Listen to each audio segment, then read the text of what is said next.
आम्ही सत्तेसाठी हपापलेले कार्यकर्ते नाही. सत्ता येते जाते, कोणीही सत्तेचा ताम्रपट घेऊन आलेला नाही. बहुजन समाजातील शेवटच्या माणसाचे प्रश्न सोडवण्यासाठी आम्ही प्रयत्नशील आहे. आगामी लोकसभा विधानसभा निवडणुकीत महायुतीच्या माध्यमातून चांगले उमेदवार देऊ. सर्वसामान्य जनतेने आशीर्वाद आणि पाठिंबा देण्याचं काम करावं, असे आवाहन उपमुख्यमंत्री अजितदादा पवार यांनी केलंय. वाळवा तालुक्याच्या विकास निधीबाबत काळजी करू नका. मी अर्थमंत्री आहे, काही कमी पडू देणार नाही, असा विश्वासही त्यांनी दिलाय. इस्लामपूर येथे वाळवा तालुका राष्ट्रवादी काँग्रेस पक्ष कार्यालयाच्या शुभारंभ प्रसंगी आयोजित सभेत मार्गदर्शन करताना ते बोलत होते. यावेळी क्रीडा मंत्री संजय बनसोडे, राहुल महाडी, गौरव नाईकवडी, CB पाटील, राष्ट्रवादीचे जिल्हाध्यक्ष वैभव पाटील, तालुका अध्यक्ष केदार पाटील यांची प्रमुख उपस्थिती होती. अजित पवार म्हणाले, मोदींनी देशाचे नेतृत्व करताना विकसित भारत करण्यासाठी विविध योजना राबवल्या. आम्ही राजकारणात लोकांचा विश्वास संपादन करून जमिनीवर पाय ठेवून चालण्याची स्वर्गीय यशवंतराव चव्हाण, स्वर्गीय वसंतदादा पाटील यांची शिकवण सुरू ठेवली आहे. वाळवा तालुका हा क्रांतिसिंहांचा तालुका आहे. स्वातंत्र्यपूर्व काळात क्रांतिसिंह नाना पाटील, पांडू मास्तर, हुतात्मा किसन अहिर यांनी इंग्रजांना हाकलून लावलं. स्वातंत्र्यानंतर क्रांतीवीर नागनाथांना नाईकवडी यांनी लोकांना ताकद दिली. इंडिया आघाडीतून ममता बॅनर्जी बाहेर पडल्या. नितीश कुमार यांनी लालू प्रसाद यादव यांच्यासोबत असलेली युती सोडली. बिहारमध्ये भाजपाचे सरकार स्थापन केले.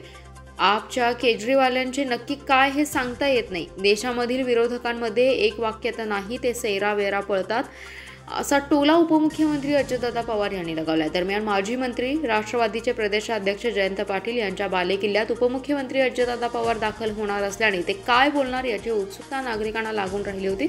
परंतु अजित पवार यांनी आमदार जयंत पाटील यांच्यावर भाष्य करणं टाळलं.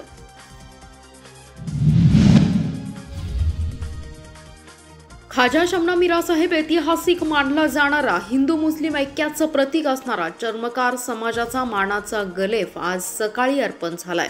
मिरजेत मुख्य उरुसाची सुरुवात ही हिंदू मुस्लिम ऐक्याचं प्रतीक असणारा यंदाचा 649वा उरूस चर्मकार समाजाच्या मानाचा गलेफने अर्पण झाला की सुरू होतो. आज पहाटे परंपरेप्रमाणे मोठ्या उत्साहात भक्तिमय वातावरणात अर्पण झाला. यासाठी देशातून राज्यातून चर्मकार बांधवांसह इतर धर्मीय लोक हे मोठ्या संख्येने सहभागी होतात. मिरजेतील सातपुते वाडा येथून सुरुवात होते. पारकट्टा महादेव मंदिर मंडळ, मंडई रोड, नगरखाना कमानीतून प्रवेश करून सकाळी सूर्योदयापूर्वी अर्पण केला जातो. पारंपरिक वाद्याच्या सहाय्याने फटाक्यांची आतिषबाजीसह मिरवणूक भक्तीने वातावरणात सुरू असते. यावेळी सातपुते वाड्यातील बाबुलाल सातपुते, श्रीकांत सातपुते, दत्तात्रय सातपुते, शरद सातपुते, विशाल सातपुते यांच्यासह बसवेश्वर सातपुते, तानाजी सातपुते, आनंदा देवमाने आदी समाज बांधव उपस्थित होते. यावेळी माजी महापौर इद्रिस नाईकवडी, महादेव अण्णा कुर्णे, अतहर नाईकवडी यांच्यासह अनेक मान्यवर मोठ्या संख्येने उपस्थित होते. खानापूर मतदारसंघातील पाण्याचा प्रश्न सुटला पाहिजे अशी भावना आमदार अनिल भाऊंची होती. त्यांनी विधिमंडळात केलेली अभ्यासपूर्ण भाषणे तरुण आमदारांसाठी मार्गदर्शक होती. त्यांच्यासारख्या नेतृत्वाचं निधन ही महाराष्ट्राच्या राजकारणाची, पाणी प्रश्न चळवळीची मोठी हानी आहे.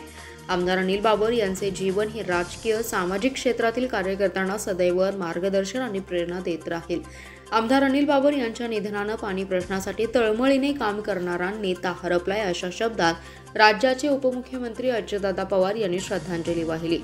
खानापूर तालुक्यातील गारडी येथे आज आमदार बाबर यांच्या निवासस्थानी भेट देऊन कैलासवासी आमदार बाबर यांच्या प्रतिमेला श्रद्धांजली वाहिली आहे. आमदार बाबर यांचे पुत्र अमोल बाबर, सुहास बाबर आणि बाबर कुटुंबियांचं सांत्वन करत आधार दिला. यावेळी मतदारसंघातील पाण्याचा प्रश्न सुटला पाहिजे अशी त्यांची भावना होती. आमदार अनिल बाबर यांच्या निधनानं पाणी प्रश्नासाठी तळमळीने काम करणारा नेता हरपलाय. महाराष्ट्राच्या राजकारणातील एक संघर्षशील अध्याय संपलाय. जनतेच्या प्रश्नांसाठी रस्त्यावर उतरून लढणारं, विधिमंडळात जोरदार आवाज उठवणारं निर्भीड नेतृत्व काळाच्या पडद्याआड गेले. खानापूर आटपाडी मतदारसंघातील पाणी प्रश्नासाठी सातत्याने लढा देणाऱ्या आमदार अनिल बाबर यांचं जीवन संघर्षशील होतं. त्यांनी जनतेच्या प्रश्नांसाठी रस्त्यावर उतरून लोकशाही मार्गाने आंदोलन केले. त्यांनी विधिमंडळात केलेली अभ्यासपूर्ण भाषणे तरुण आमदारांसाठी मार्गदर्शक होती. त्यांच्यासारख्या नेतृत्वाचं निधन ही महाराष्ट्राच्या राजकारणाची, पाणी प्रश्न चळवळीची मोठी हानी आहे. आमदार अनिल बाबर यांचे जीवन हे राजकीय सामाजिक क्षेत्रातील कार्यकर्त्यांना सदैव मार्गदर्शन आणि प्रेरणा देत राहील, असं मत त्यांनी व्यक्त केलंय.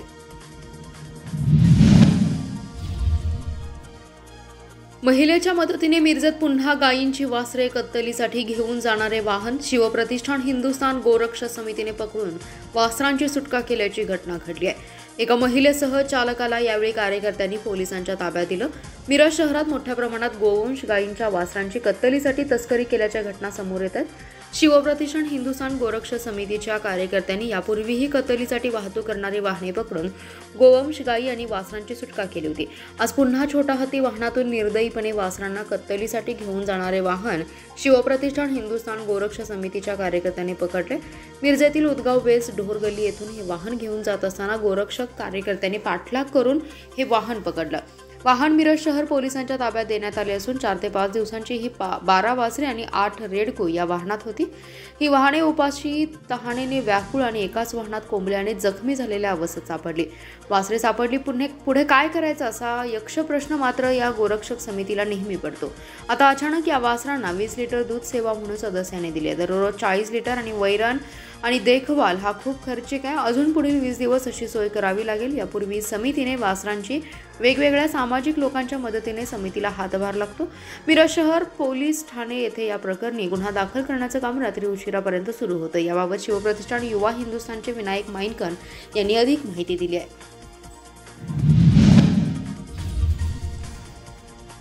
सांगली येथील सिव्हिल हॉस्पिटल परिसरात बेकायदेशीररित्या रस्त्यावर खोकी टाकून व्यवसाय थाटणाऱ्या खोकीधारकांवर महापालिका प्रशासनाने धडक कारवाई केली आहे। या रस्त्यावर असलेली अनधिकृत 6 खोकी जेसीबीने काढण्यात आली। उपायुक्त वैभव साबळे आणि त्यांच्या टीमने ही धडक कारवाई केली आहे। शहरातील वाहतूक व्यवस्था सुधारणे, अतिक्रमण मुक्त फुटपाथ, चौक आणि रस्ते सुशोभीकरणाचे काम आयुक्त तथा प्रशासक सुनील पवार यांनी हाती घेतले। त्यानुसार शहरातील अनधिकृत खोकी हटवण्याच्या सूचना आयुक्त सुनील पवार यांनी उपायुक्त वैभव साबळे यांना दिल्यात। त्यानुसार साबळे यांनी शहरात धडाकेबाज कारवाई सुरू केली आहे। 2 दिवसांपासून शहरात कारवाई सुरू आहे। सिव्हिल हॉस्पिटल परिसरात देखील मोठ्या प्रमाणात बेकायदेशीर खोकी असल्याच्या तक्रारी केल्या होत्या। त्यामुळे सोमवारी सिव्हिल हॉस्पिटल परिसरात 6 खोकी जेसीबी हटवण्यात आली आहे। शहरातील बेकायदेशीर खोकी काढून घेण्याबाबत वारंवार सूचना देऊनही बेकायदेशीर खोकी हटत नाहीत। बेकायदेशीर खोकीधारकांनी आपलं नुकसान टाळण्यासाठी तातडीने खोकी काढावीत, अन्यथा कारवाई करण्याचा इशारा उपायुक्त साबळे यांनी दिलाय। महापालिकेने या सुरू केलेल्या कारवाईमुळे नागरिकांमधून कौतुक होते।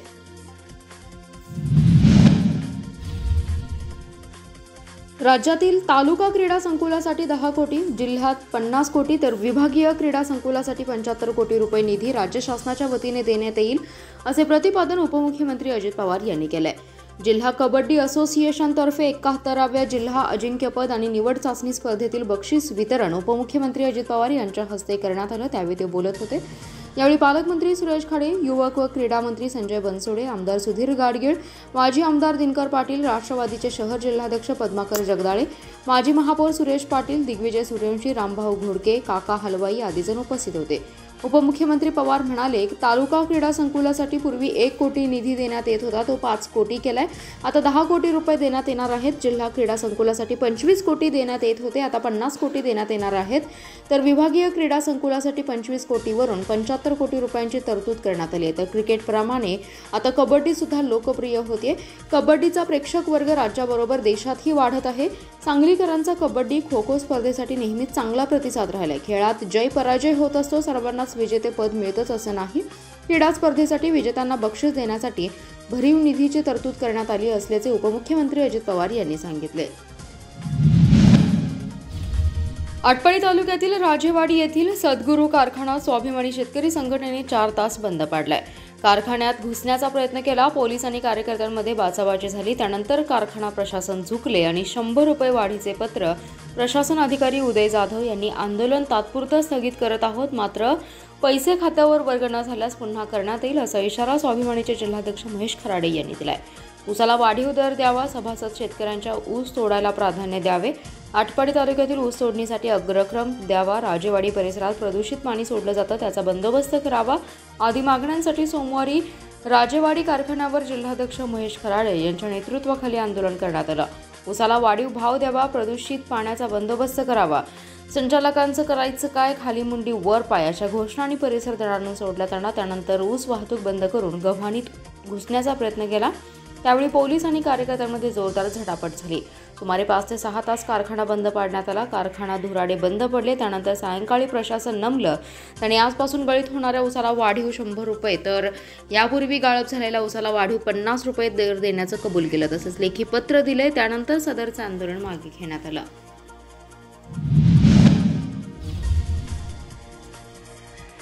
सांगली शहरातील पत्रकार नगर, संजय नगर आदी भागात अळ्या मिश्रित पाणी पुरवठा होत असल्याने संतप्त झालेल्या नागरिकांनी लोकहित मंचचे अध्यक्ष मनोज भिसे यांच्या नेतृत्वाखाली पाणीपुरवठा विभागावर धडक मारली आहे। यावेळी पाणीपुरवठा कार्यकारी अभियंत्यांना जाब विचारत धारेवर धरलं।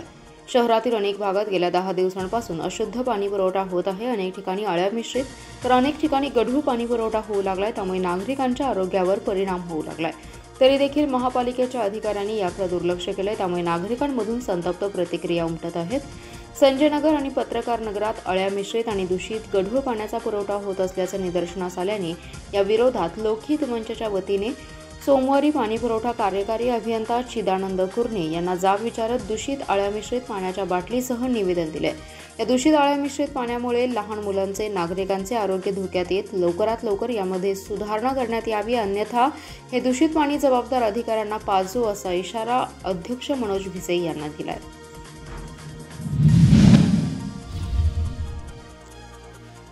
जत तालुक्यातील देवनाळ कालव्यातून म्हैसाळ योजनेचं पाणी बिळूर व साळमळगेवाडी या कालव्यात सोडा, तसेच प्रशासनाने पाणी सोडण्याचं योग्य नियोजन करावं आदी मागण्यांसाठी बिळूर युवा नेते लक्ष्मण जखगोंड आणि बिळूरच्या सरपंच विद्याश्री जखगोंड, उपसरपंच बसवराज धोडमाळ यांच्यासह शेतकऱ्यांनी जत येथील तहसीलदार कार्यालयासमोर बेमुदत उपोषण केलं होतं। गडदे तलाव, ताईबाई तलाव, आरिवकी तलाव, शिंदेहाळ तलाव, लवटे तलाव, भंड्यानमुळी तलाव, टक्केराम तलाव, लोहार तलावावरील सर्व तलावात पाणी मिळालं पाहिजे। याचा उपयोग जनावरांना आणि शेतीसाठी होणार आहे। तसेच 10 पाझर तलाव आणि 2 लघु पाटबंधारे तलावाचा विस्तारित योजनेमध्ये समावेश करावा। म्हैसाळ योजनेतील पाईपलाईनचं जे काही काम आतापर्यंत झाले त्या कामाची पूर्ण चौकशी व्हावी। खलाटी पंप हाऊसवरती शेवाळ अडकल्याने पाणी अस्ताव्यस्त होऊन कुठेही वाहत आहे। तसेच हे पाणी ओव्हरफ्लो होऊन कर्नाटकच्या सीमा भागात वाया जाणारं पाणी बंद करावं अशी मागणी होती। म्हैसाळ योजनेचे अधिकारी खरमाटे यांनी शेतकऱ्यांची भेट घेत पाणी सोडण्याचं आश्वासन दिल्यानंतर उपोषण मागे घेण्यात आले। यावेळी बोलताना युवा नेते लक्ष्मण जखगोंड म्हणाले की या वेळेवर परिसरातील 10 पाझर तलाव, 2 लघु पाटबंधारे तलाव म्हैसाळ विस्तार योजनेमध्ये समावेश करून घ्या। त्याचबरोबर बसरगी, गुगवाड, सिंदूर, पिळूर यासह भागातील तलाव भरून घेण्याची मागणी केली। जर हे तलाव लवकरात लवकर भरून न दिल्यास यापेक्षाही उग्र आंदोलन करू असा इशारा भाजपचे युवा नेते लक्ष्मण जखगोंड यांनी दिलाय।